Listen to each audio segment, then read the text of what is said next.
तलहा सबीका से कहता है कि वो उसके साथ शादी करना चाहता है। सबीका हैरान होती है मगर खुश भी, क्योंकि वो भी यही चाहती थी। वो तलहा को शुक्रिया कहती है कि उसने दोबारा उसे कबूल कर लिया। हालांकि सबीका को लगता था कि मंगनी टूटने के बाद तलहा उसे दोबारा कभी नहीं देखेगा। तलहा सबीका से कहता है कि शादी की तारीख वह खुद तय कर ले।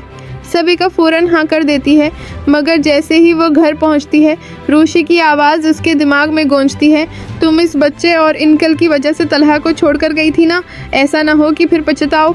सबीका एक लम्हे के लिए ठिठक जाती है। इसके दिल में शक की चिंगारी जलने लगती है कि कहीं वह दोबारा गलती तो नहीं कर रही। तलहा की मोहब्बत मोहत के लिए बहुत ज़्यादा है और कहीं ऐसा ना हो कि शादी के बाद भी वो उसके लिए वक्त ना निकाल सके।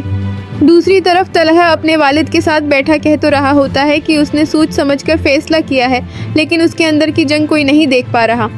वो खुद को समझाने की कोशिश करता है कि सबीका उसके लिए सही इंतखाब है, लेकिन अंदर कहीं एक और चेहरा है जो उसे बार बार अपनी तरफ खींच रहा है।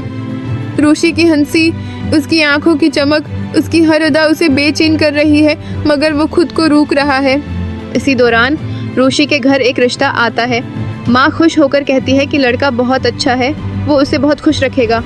रोशी के पास सोचने के लिए कुछ नहीं, इसका दिल पहले ही टूट चुका है, तो वो भी बस एक खामोश हाँ में सिर हिला देती है। लेकिन जब उसे मालूम होता है कि ये रिश्ता किसी और का नहीं बल्कि शारक का है, तो उसकी सांसें रक जाती हैं। शारक उसे कॉल करके धमकी देता है, या तो शादी के लिए हाँ कर दो या मैं तुम्हारी वीडियो सबको दिखा दूंगा। रोशी जार व केतार रोती है। उसे लगता है जैसे ज़मीन उसके पैरों के नीचे से निकल गई हो।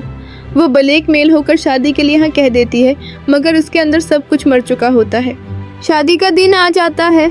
हर तरफ खुशी की रौनकें हैं, लेकिन जैसे ही दरवाज़ा खुलता है तलहा अंदर दाखिल होता है। इसकी नज़रें सीधी इस दूल्हा पर पड़ती हैं और अगले ही लम्हे उसका चेहरा सफ़ेद पड़ जाता है। ये कैसे हो सकता है? रोशी और शारक पूरे हाल में खामोशी छा जाती है।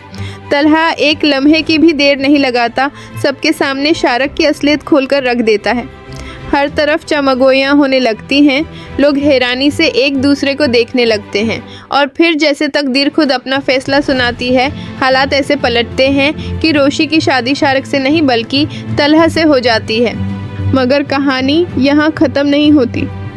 शादी के बाद रोशी वही शरारती नटखट रोशी बन जाती है, जो तलहा को हर मौका पर चढ़ाने का कोई मौका नहीं छोड़ती। तलहा सिर पकड़कर रह जाता है, मगर उसकी आंखें जो कहती हैं वो अल्फाज में नहीं कहा जा सकता। वो जो अपने जज्बात को दबाने में लगा था, अब हर दिन इनका सामना कर रहा था। रोशी और तलहा जो कभी एक दूसरे से दूर थे, किस्मत ने उन्हें एक साथ बांध दिया था।